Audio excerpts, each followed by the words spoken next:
पढ़ेंगे माध्यमिक हिंदी व्याकरण। इसमें हम पढ़ेंगे विराम चिन्हों के बारे में। विराम चिन्ह क्या है? वाक्यों, उपवाक्यों, खंडवाक्यों अथवा शब्दों के बीच रुकने का नाम विराम है। यानी हम बोलते समय कभी कभी बीच में रुक जाते हैं और जब रुकते हैं, जहां जहां रुकते हैं वहां विराम कहते हैं। लिखित सामग्री पढ़ते समय लेखक के अभिप्राय को ठीक ठीक समझने के लिए हम जहां रुकते हैं वहां विराम चिन्ह लगाते हैं। तो मतलब हम जहां जहां रुकते हैं, चाहे समझने के लिए हो, चाहे स्पष्ट करने के लिए हो, तो वहां पे कुछ चिन्हों का प्रयोग करते हैं जिन्हें हम विराम चिन्ह कहते हैं। इसमें है अल्प विराम, अर्ध विराम, पूर्ण विराम, प्रश्नसूचक विराम, विस्मयादि बोधक चिन्ह, विवरण चिन्ह, निर्देशक चिन्ह, योजक चिन्ह, उद्धरण या अवतरण चिन्ह, लाघव या संक्षेप चिन्ह, कोष्टक जिसको हम बंधनी भी कहते हैं, उड़िया में बंधनी। तो हम पहले पढ़ेंगे जो अल्प विराम क्या है, जिसको हम कमा कहते हैं। अल्प विराम यानी कमा। पढ़ते समय जिस स्थान पर थोड़ा ठहरना हो, रुकना हो, वहां अल्प विराम लगाया जाता है। थोड़ा रुकना होता है। जैसे काम, क्रोध, लोभ, मोह, मद और मात्सर्य को षडरिपु कहते हैं। यहाँ पे काम, क्रोध, मद, लोभ, मोह, यहाँ पे एक एक विराम चिन्हों का प्रयोग करते हैं। ये होता है अल्प विराम, जिसको हम कमा कहते हैं। यहाँ पे थोड़े थोड़े हम रुकते हैं। काम, क्रोध, लोभ, मोह, ये सब थोड़े थोड़े रुकते हैं, तो इसके हम क्या कहते हैं? अल्प विराम यानी कमा कहते हैं। जिसका शरीर स्वस्थ हो, हृदय पवित्र हो, बुद्धि निर्मलता हो, यहाँ पे थोड़े थोड़े हम रुक जाते हैं। और यहाँ पे भी तो कमा का प्रयोग होता है, यानी हिंदी में अल्प विराम कहते हैं। और एक है अर्ध विराम, सेमीकोलन जिसको कहते हैं, जहाँ अल्प विराम की अपेक्षा कुछ अधिक समय तक रुकना पड़ता है। अल्प विराम में हम रुकते हैं, इससे ज्यादा थोड़ा अधिक समय हमको रुकना पड़ता है। इसको हम कहते हैं अर्ध विराम। जैसे देश का विकास हुआ पर बेरोजगारी आज एक चुनौती बन गई है। तो देश का विकास हुआ, यहाँ पे हम थोड़ा रुक जाते हैं, ज्यादा रुक जाते हैं। थोड़े रुकने से जब ज्यादा रुक जाते हैं तब यहाँ पे अर्ध विराम का प्रयोग होता है। जो तुमसे नफरत करता है तुम उससे प्यार करो। तो नफरत करता है, हम ज्यादा देर तक रुक जाते हैं, इसीलिए ये होता है अर्ध विराम। जो तुमसे नफरत करता है तुम उससे प्यार करो। करता है, हम विराम लेते हैं, थोड़ा ज्यादा समय तक रुकना पड़ता है, इसीलिए ये होता है अर्ध विराम होता है।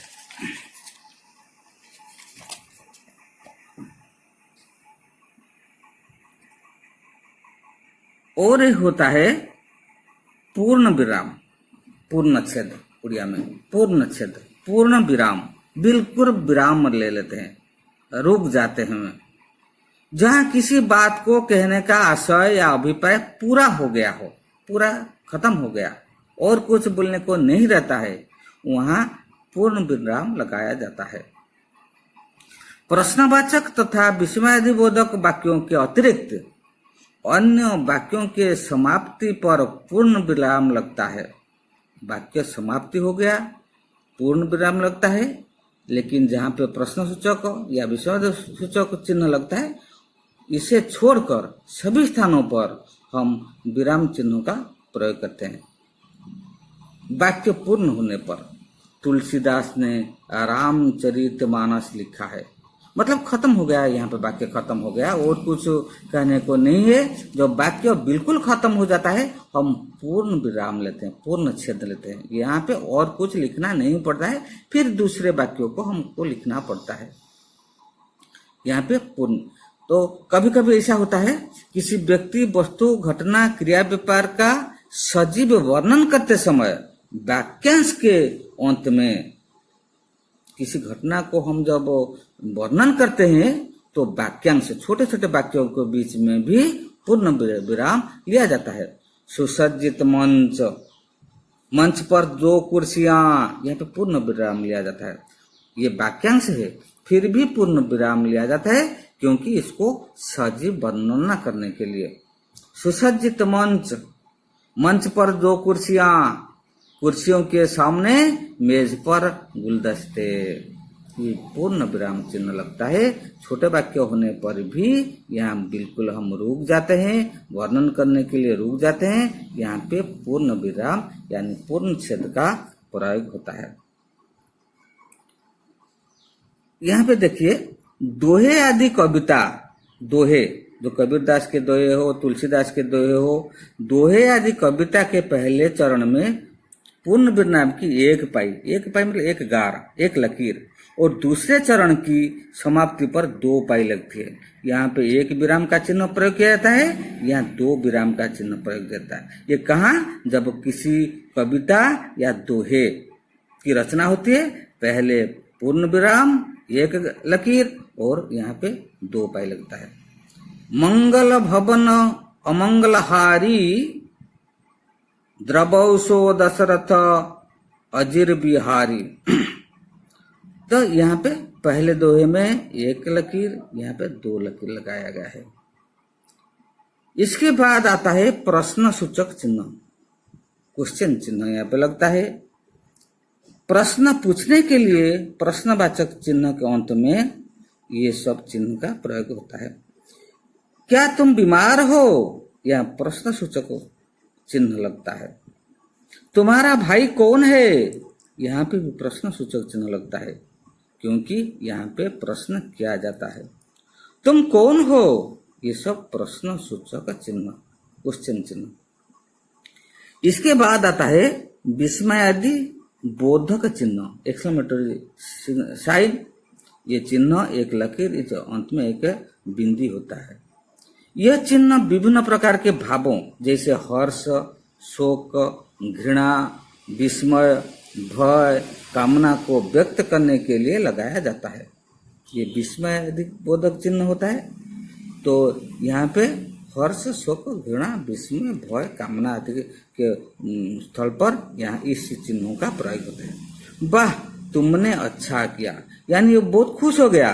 खुश होकर उसने कहा वाह तुमने अच्छा किया।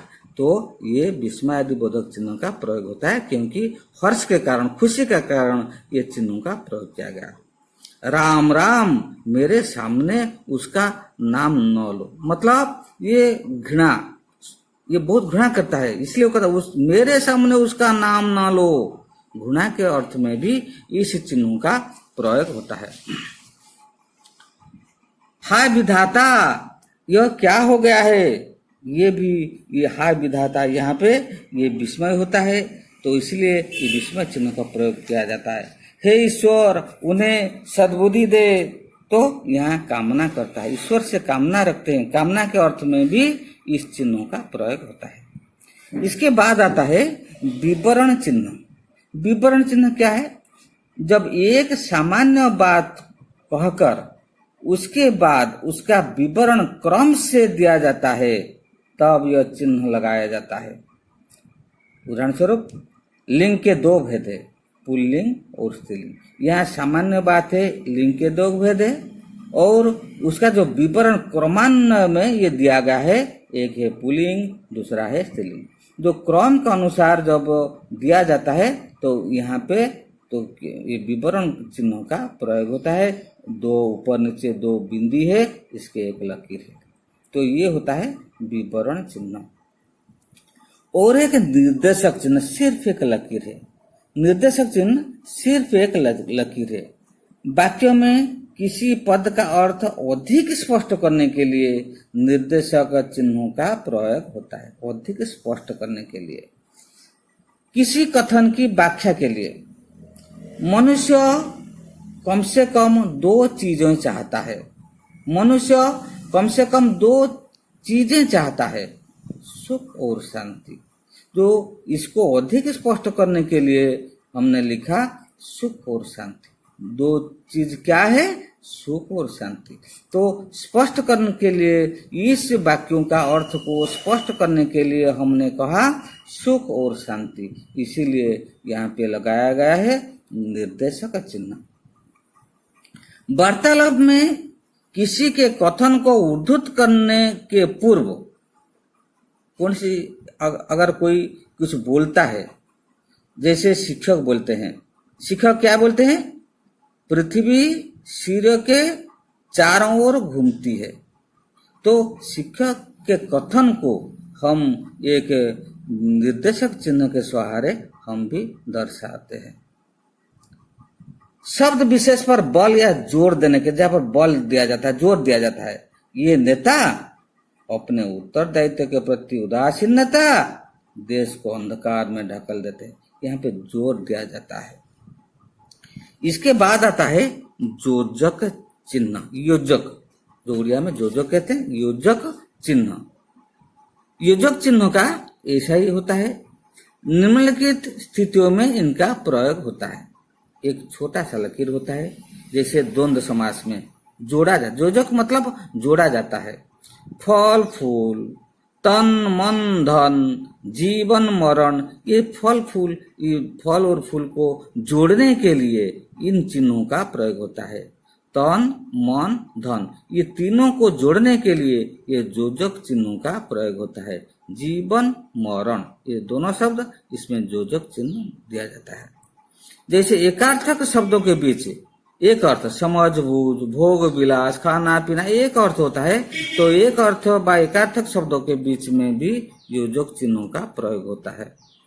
और एक होता है का के बदले, जैसे राम लीला, यानी राम की लीला, रामलीला, तो की के बदले हम योजक चिन्ह लगाए।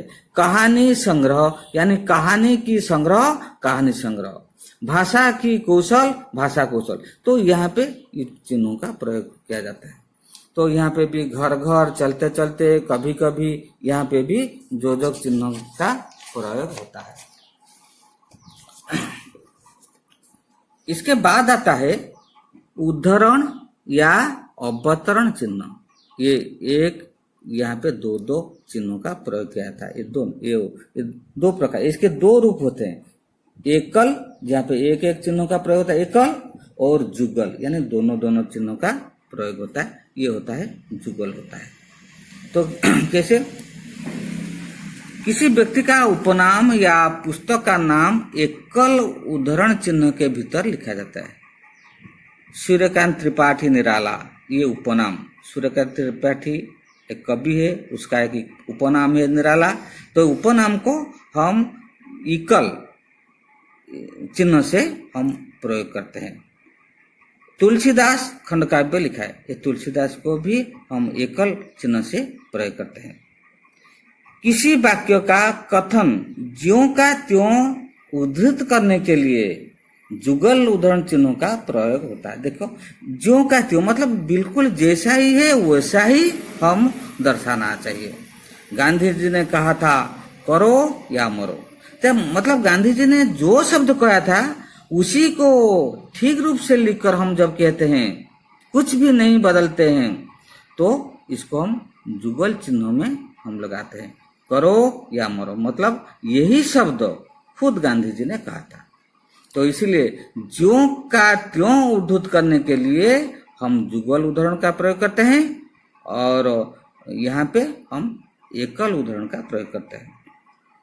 और होता है लाघव या संक्षेप चिन्ह, ये बिंदी लगाया जाता है। तो ये बहुत सहज बात है। जैसे ए में मास्टर ऑफ आर्ट्स, तो ये मास्टर ऑफ आर्ट्स, इसका फुल फॉर्म होता है मास्टर ऑफ आर्ट्स और शॉर्ट फॉर्म होता है एमए।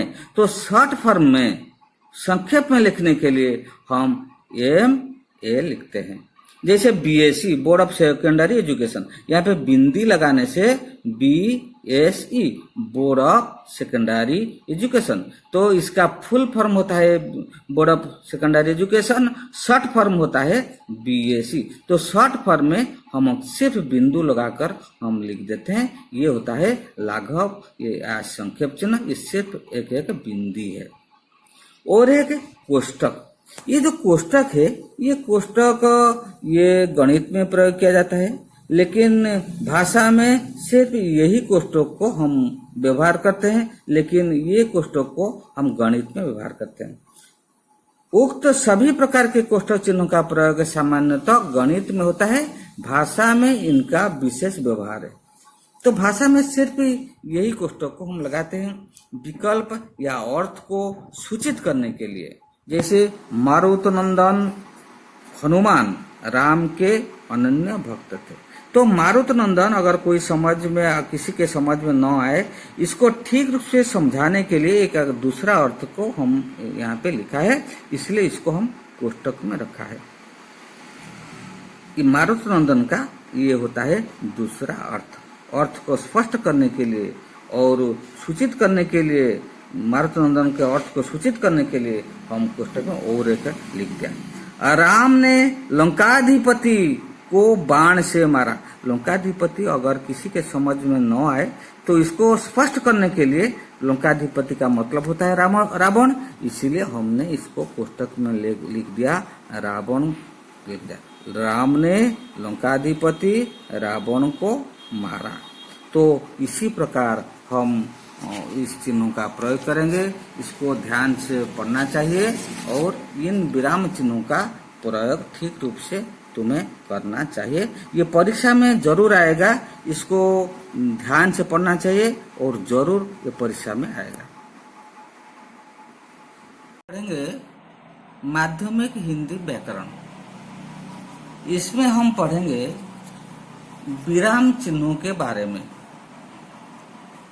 विराम चिन्ह क्या है? वाक्यों, उपवाक्यों, खंडवाक्यों अथवा शब्दों के बीच रुकने का नाम विराम है। यानी हम बोलते समय कभी कभी बीच में रुक जाते हैं, और जब रुकते हैं, जहाँ जहाँ रुकते हैं वहाँ विराम कहते हैं। लिखित सामग्री पढ़ते समय लेखक के अभिप्राय को ठीक ठीक समझने के लिए हम जहाँ रुकते हैं वहाँ विराम चिन्ह लगाते हैं। तो मतलब हम जहाँ जहाँ रुकते हैं, चाहे समझने के लिए हो, चाहे स्पष्ट करने के लिए हो, तो वहाँ पे कुछ चिन्हों का प्रयोग करते हैं जिन्हें हम विराम चिन्ह कहते हैं। इसमें है अल्प विराम, अर्धविराम, पूर्ण विराम, प्रश्नसूचक विराम, विस्मयादिबोधक चिन्ह, विवरण चिन्ह, निर्देशक चिन्ह, योजक चिन्ह, उद्धरण या अवतरण चिन्ह, लाघव या संक्षेप चिन्ह, कोष्टक जिसको हम बंधनी भी कहते हैं, उड़िया में बंधनी।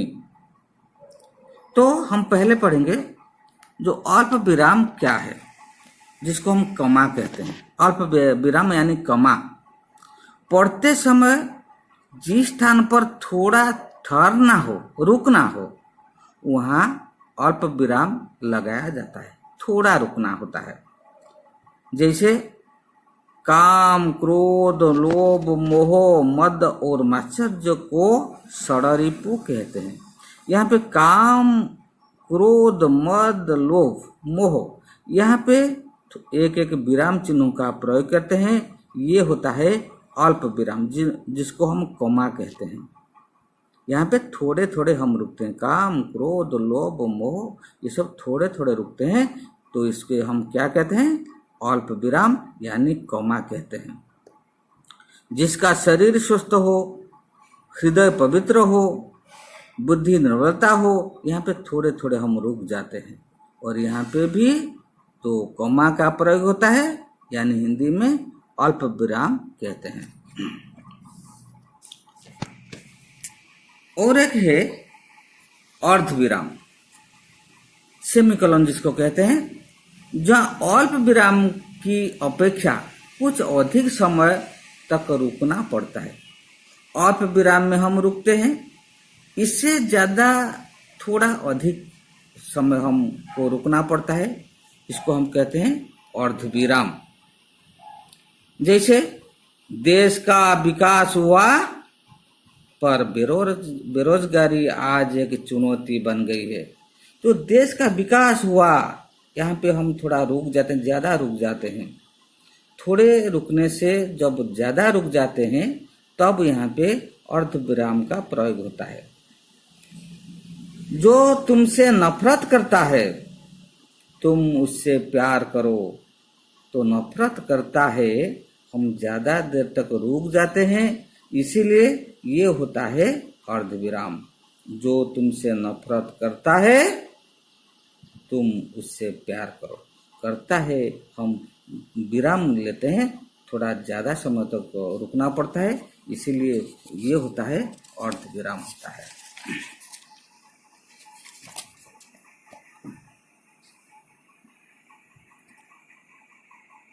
और एक होता है पूर्ण विराम, पूर्णच्छेद, उड़िया में पूर्णच्छेद, पूर्ण विराम, बिल्कुल विराम ले लेते हैं, रुक जाते हैं।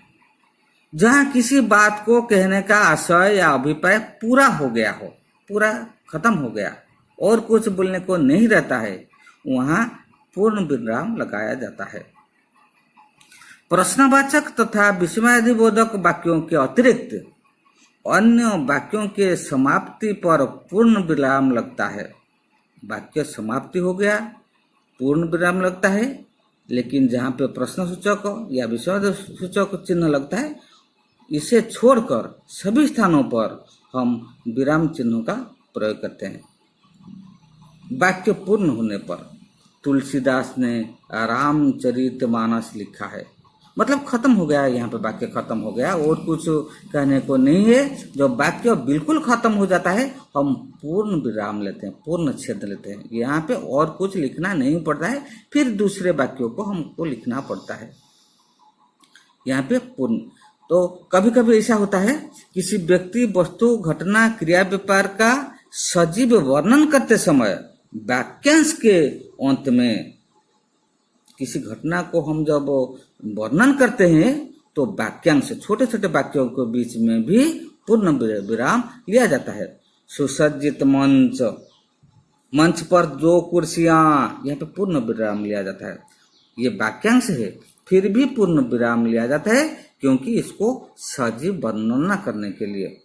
सुसज्जित मंच, मंच पर 2 कुर्सियां, कुर्सियों के सामने मेज पर गुलदस्ते, ये पूर्ण विराम चिन्ह लगता है। छोटे वाक्य होने पर भी यहाँ बिल्कुल हम रुक जाते हैं, वर्णन करने के लिए रुक जाते हैं। यहाँ पे पूर्ण विराम यानी पूर्ण छेद का प्रयोग होता है। यहाँ पे देखिए, दोहे आदि कविता, दोहे जो कबीरदास के दोहे हो, तुलसीदास के दोहे हो, दोहे आदि कविता के पहले चरण में पूर्ण विराम की एक पाई मतलब एक गार, एक लकीर, और दूसरे चरण की समाप्ति पर 2 पाई लगती है। यहाँ पे 1 विराम का चिन्ह प्रयोग किया जाता है, यहाँ 2 विराम का चिन्ह प्रयोग जाता है। ये कहाँ? जब किसी कविता या दोहे की रचना होती है, पहले पूर्ण विराम, 1 लकीर और यहाँ पे 2 पाई लगता है। मंगल भवन अमंगलहारी द्रवौसो दशरथ अजिर बिहारी। तो यहाँ पे पहले दोहे में 1 लकीर, यहाँ पे 2 लकीर लगाया गया है। इसके बाद आता है प्रश्न सूचक चिन्ह, क्वेश्चन चिन्ह यहाँ पे लगता है। प्रश्न पूछने के लिए प्रश्नवाचक चिन्ह के अंत में ये सब चिन्ह का प्रयोग होता है। क्या तुम बीमार हो? यह प्रश्न सूचक चिन्ह लगता है। तुम्हारा भाई कौन है? यहाँ पे भी प्रश्न सूचक चिन्ह लगता है। क्योंकि यहाँ पे प्रश्न किया जाता है। तुम कौन हो? ये सब प्रश्न सूचक चिन्ह, क्वेश्चन चिन्ह। इसके बाद आता है विस्मयादि बोधक चिन्ह, एक्सक्लेमेटरी साइन। ये चिन्ह एक लकीर, इस अंत में एक बिंदी होता है। यह चिन्ह विभिन्न प्रकार के भावों जैसे हर्ष, शोक, घृणा, विस्मय, भय, कामना को व्यक्त करने के लिए लगाया जाता है। ये विस्मय बोधक चिन्ह होता है। तो यहाँ पे हर्ष, शोक, घृणा, विस्मय, भय, कामना आदि के स्थल पर यहाँ इस चिन्हों का प्रयोग होता है। वाह, तुमने अच्छा किया, यानी वो बहुत खुश हो गया। खुश होकर उसने कहा वाह तुमने अच्छा किया। तो ये विस्मयादि बोधक चिन्हों का प्रयोग होता है, क्योंकि हर्ष के कारण, खुशी के कारण ये चिन्हों का प्रयोग किया गया। राम राम, मेरे सामने उसका नाम न लो, मतलब ये घृणा, ये बहुत घृणा करता है, इसलिए वो कहता उस मेरे सामने उसका नाम न लो। घृणा के अर्थ में भी इस चिन्हों का प्रयोग होता है।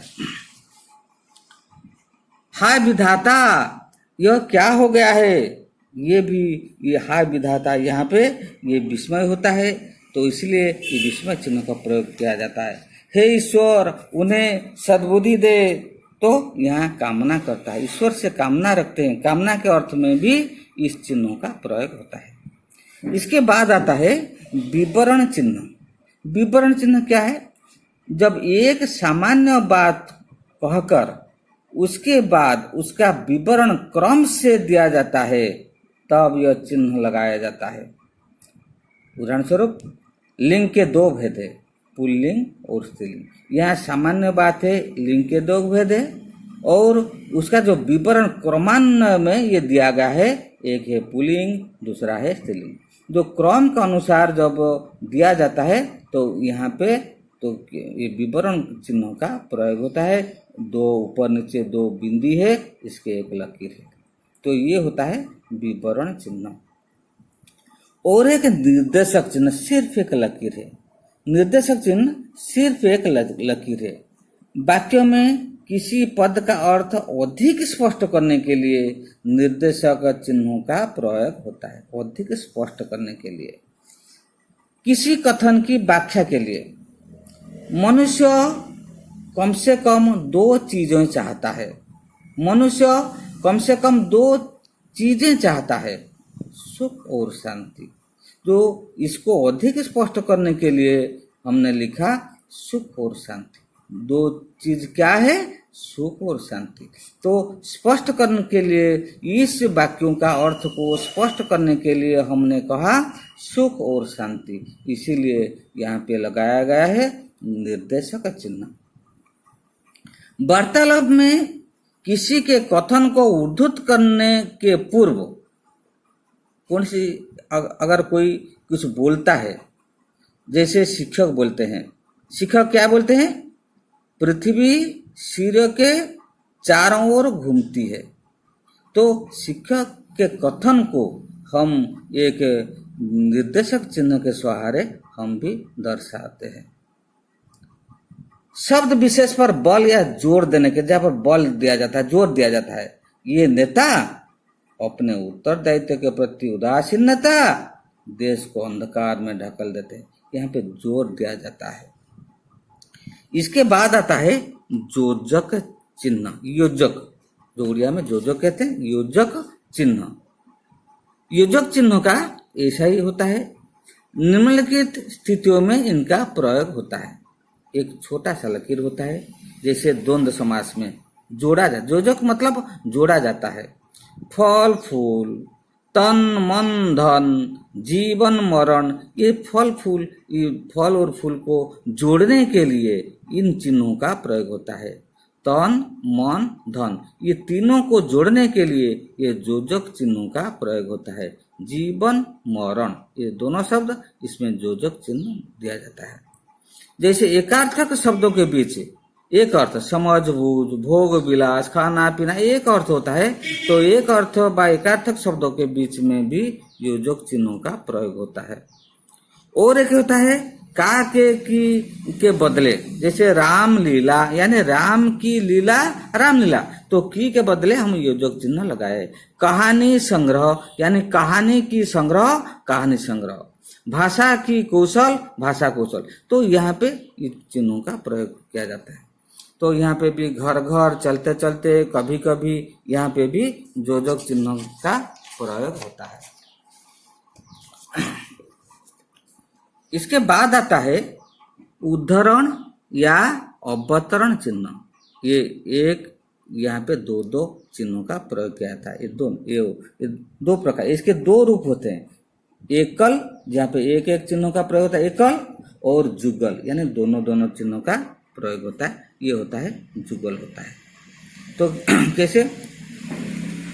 किसी व्यक्ति का उपनाम या पुस्तक का नाम एकल उद्धरण चिन्ह के भीतर लिखा जाता है। सूर्यकांत त्रिपाठी निराला, ये उपनाम। सूर्यकांत त्रिपाठी एक कवि है, उसका एक उपनाम है निराला। तो उपनाम को हम एकल चिन्ह से हम प्रयोग करते हैं। तुलसीदास खंडकाव्य लिखा है, ये तुलसीदास को भी हम एकल चिन्ह से प्रयोग करते हैं। किसी वाक्य का कथन ज्यों का त्यों उद्धृत करने के लिए जुगल उद्धरण चिन्हों का प्रयोग होता है। देखो, ज्यों का त्यों मतलब बिल्कुल जैसा ही है वैसा ही हम दर्शाना चाहिए। गांधी जी ने कहा था करो या मरो, तो मतलब गांधी जी ने जो शब्द कहा था उसी को ठीक रूप से लिखकर हम जब कहते हैं, कुछ भी नहीं बदलते हैं, तो इसको हम जुगल चिन्हों में हम लगाते हैं। करो या मरो मतलब यही शब्द खुद गांधी जी ने कहा था।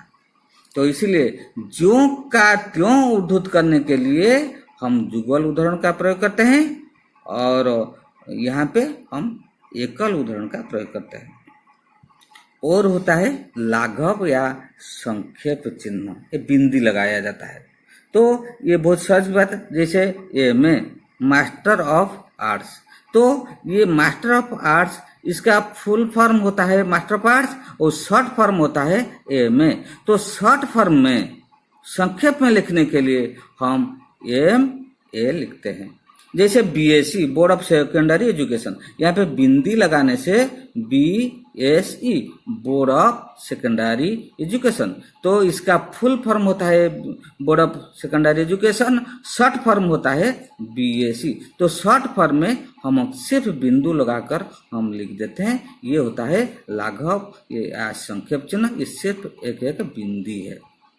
और एक कोष्टक, ये जो कोष्टक है, ये कोष्टक ये गणित में प्रयोग किया जाता है, लेकिन भाषा में सिर्फ यही कोष्टक को हम व्यवहार करते हैं, लेकिन ये कोष्टक को हम गणित में व्यवहार करते हैं। उक्त सभी प्रकार के कोष्टक चिन्हों का प्रयोग सामान्यतः गणित में होता है, भाषा में इनका विशेष व्यवहार है। तो भाषा में सिर्फ यही कोष्टक को हम लगाते हैं विकल्प या अर्थ को सूचित करने के लिए। जैसे मारुतनंदन हनुमान राम के अनन्य भक्त थे।